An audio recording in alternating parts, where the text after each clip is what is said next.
Student, welcome to sea of knowledge. इस video में हम लोग बात करेंगे एवरेज के पार्ट 2 के बारे में। तो इसमें जो हमारा पहला क्वेश्चन दिया गया है, 30 संख्याओं का औसत 15 है। इनमें से प्रथम 10 संख्याओं का औसत 10 दिया गया है। अगली 11 संख्याओं का औसत 20, तो अंतिम संख्या हमसे पूछी गई है।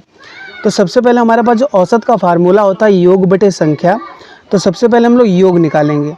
तो हमारे पास योग निकल कर आएगा। सबसे पहले हम लोग लिखेंगे योग बराबर होता है संख्या गुणे औसत। तो हम लोग 30 को हम लोग 15 से गुणा करेंगे। तो हम लोग 30 को हम लोग 15 से गुणा के 15 तिया 45 यानी 450। फिर उसने कहा 10 संख्याओं का जो औसत दिया गया है 10 दिया गया है। सॉरी, यहाँ पे क्वेश्चन पे 18 होना चाहिए। 18 संख्याओं का जो औसत है वो 10 दिया गया है। तो सबसे पहले हम लोग इसका योग निकालेंगे। तो योग जो निकल कर आएगा, हम लोग 18 को 10 से गुणा करेंगे 180। फिर उसने कहा अगली 11 संख्याओं का औसत 20 है। फिर हम लोग इसका योग निकालेंगे। तो इसका जो योग निकालेंगे, 11 को हम लोग 20 से गुणा करेंगे। 11 दूनी 22 यानी 220। अंतिम संख्या हमसे पूछी गई। टोटल जो हमारे पास जो औसत दिया गया 450। तो सबसे पहले हम लोग अंतिम संख्या निकालने के लिए 180 में हम लोग 220 ऐड करेंगे। 0 8 2 10 2 1 3 1 4। तो हमारे पास जो 18 संख्याएँ और 11 संख्याओं का जो औसत निकल कर आया 400। इसका जो योग। अब हमसे पूछा गया अंतिम संख्या। तो अंतिम संख्या हम लोग निकालने के लिए हमारे पास जो अंतिम संख्या होगी वो हम लोग 450 से 400 हम लोग माइनस करेंगे। तो हमारे पास 450 से हम लोग 400 माइनस करेंगे तो हमारे पास जो अंतिम संख्या निकल कर आएगी 50। यही इस क्वेश्चन का राइट आंसर होगा। क्वेश्चन नंबर दूसरा, किसी कक्षा में 15 विद्यार्थियों की औसत आयु 15 वर्ष है। इनमें से 5 विद्यार्थी की जो औसत आयु दी गई है 14 वर्ष। अगले 9 विद्यार्थी की औसत आयु 16 वर्ष और 15वें विद्यार्थी की हमसे औसत आयु पूछी गई है। तो सबसे पहले हम लोग इस क्वेश्चन के बारे में बात करेंगे। तो हम लोग निकालेंगे इसका योग होता है जो संख्या गुणे औसत। तो हम लोग हमारे पास जो 15 को हम लोग 15 से मल्टीप्लाई करेंगे तो इसका जो आंसर निकल कर आएगा 225। फिर इसने कहा है 5 विद्यार्थी की औसत आयु। तो इसका हम लोग योग निकालेंगे। योग होता है संख्या गुणे औसत। तो हम लोग 14 से गुणा करेंगे। 14 पंचे 70। फिर उसने कहा अगले 9 विद्यार्थी की जो औसत आयु दी गई है 16 वर्ष दी गई है। तो इसका हम लोग योग निकालेंगे। योग बराबर हमारे पास निकल कर आएगा 9 गुणा 16 और 16 नीमा 144। 15वें विद्यार्थी की हमसे औसत आयु पूछी गई है। तो हम लोग 144 में 70 ऐड करेंगे। यहाँ पर लिखेंगे 144 और 70। 0 4 7 4 11 और एक में हम लोग एक ऐड करेंगे 2 यानी 214। अब उसने पूछा 15वें विद्यार्थी की। तो हम लोग 15वें विद्यार्थी की आयु निकालेंगे। 225 से हम लोग 214 माइनस करेंगे। तो इसका जो आंसर निकल कर आएगा 11 वर्ष। यही इस क्वेश्चन का राइट आंसर होगा। क्वेश्चन नंबर तीसरा दिया गया है, 4 क्रमागत सम संख्याओं का औसत 15 है। तदनुसार उसमें दूसरे नंबर की सबसे बड़ी संख्या पूछी गई है। तो 4 क्रमागत सम संख्याओं का मतलब है जैसे पहली संख्या सम संख्या 2 4 6 और 8। ये हमारे पास 4 सम संख्याएं हैं क्रमागत। तो इसका जो औसत दिया गया है 15। तो हम लोग निकालेंगे। औसत बराबर होता है, यहाँ पर लिखेंगे औसत बराबर योग बटे संख्या। योग बटे संख्या। तो हम लोग औसत हमारे पास दिया गया है 15। योग हमारे पास इसको ऐड करेंगे 2 + 4 + 6 + 8 बटे संख्या हमारे पास दी गई है 4।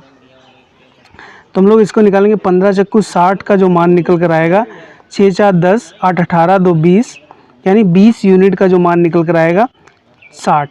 तो हम लोग 1 यूनिट का मान निकालेंगे। 1 यूनिट बराबर होगा 60 बटे 20। 1 0 से 1 0 कैंसिल। 2 से हम लोग इसको काटेंगे 3 बार में। 1 यूनिट का जो मान निकल कर आएगा 3। हमसे पूछा है दूसरे नंबर की सबसे बड़ी संख्या। तो हमारे पास जो दूसरे नंबर की सबसे बड़ी संख्या है 4। 4 को हम लोग 3 से गुणा करेंगे 12। यही इस क्वेश्चन का राइट आंसर होगा। और दिया गया यदि 6 क्रमिक सम संख्याओं का औसत दिया गया है 25 हो तो उनमें सबसे बड़ी संख्या तथा सबसे छोटी संख्या का अंतर हमसे पूछा गया है।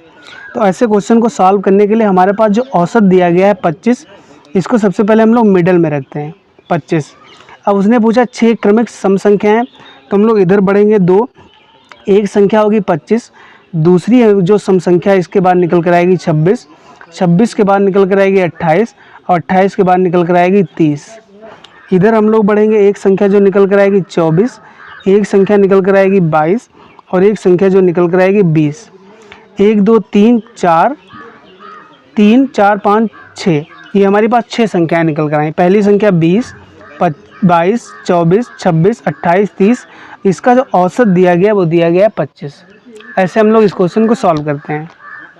तो इसमें जो हमारी सबसे छोटी संख्या है 20 और जो सबसे बड़ी संख्या हमारे पास है 30, तो हम लोग 30 से हम लोग 20 माइनस करेंगे तो हमारे पास जो आंसर निकल कर आएगा 10, यही इस क्वेश्चन का राइट आंसर होगा। क्वेश्चन नंबर 5, क्वेश्चन नंबर 5 दिया गया 7 लगातार आने वाले धन पूर्णांकों का जो औसत दिया गया है 26, इनमें सबसे छोटा पूर्णांक कौन सा है।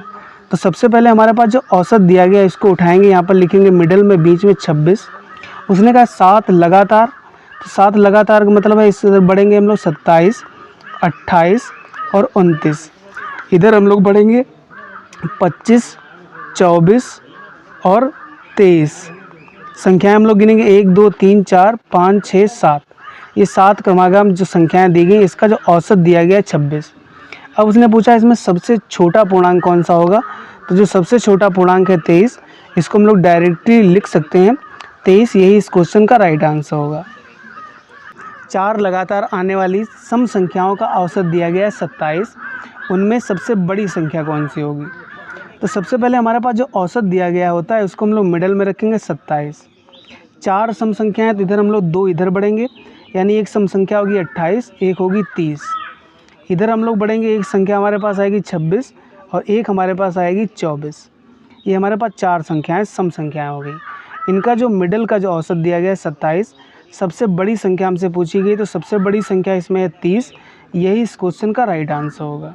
7 दिया गया प्रथम 100 धनात्मक संख्याओं का औसत ज्ञात करना है।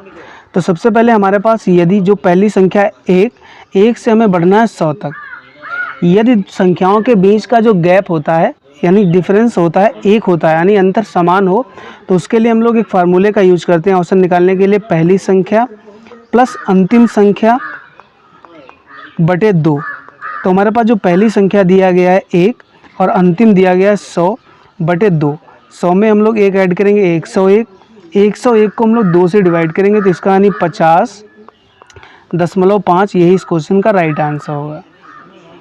क्वेश्चन नंबर 8, क्वेश्चन नंबर 8 दिया गया है प्रथम 100 पूर्ण संख्याओं का औसत ज्ञात करना है।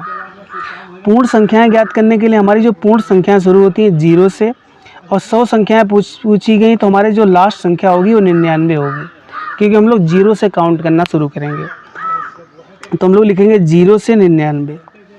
इसका हमें औसत निकालना, तो हम लोग लिखेंगे पहली संख्या प्लस अंतिम संख्या बटे 2। तो हमारे पास जो पहला नंबर दिया गया है वो 0, अंतिम संख्या हमारे पास दिया गया 99 बटे 2। तो हम लोग 0 में 99 ऐड करेंगे, 99 बटे 2, 2 से हम लोग इसको डिवाइड करेंगे 49.5, यही इस क्वेश्चन का राइट आंसर होगा। Question number next, question number 9 दिया गया है 100 तक की सभी विषम संख्याओं का औसत ज्ञात करना है। विषम संख्याएं वो संख्याएं होती हैं जिनमें हम लोग जो 2 से डिवाइड ना हो। तो हमारे पास जो पहली विषम संख्या होगी 1, दूसरी 3, 5, ऐसे ऐसे हम लोग बढ़ेंगे 99 तक, क्योंकि 100 तक की पूछी गई हैं। इनका जो अंतर है सेम है, तो हम लोग इसके लिए फार्मूले का यूज करेंगे, पहली संख्या प्लस अंतिम संख्या बटे 2।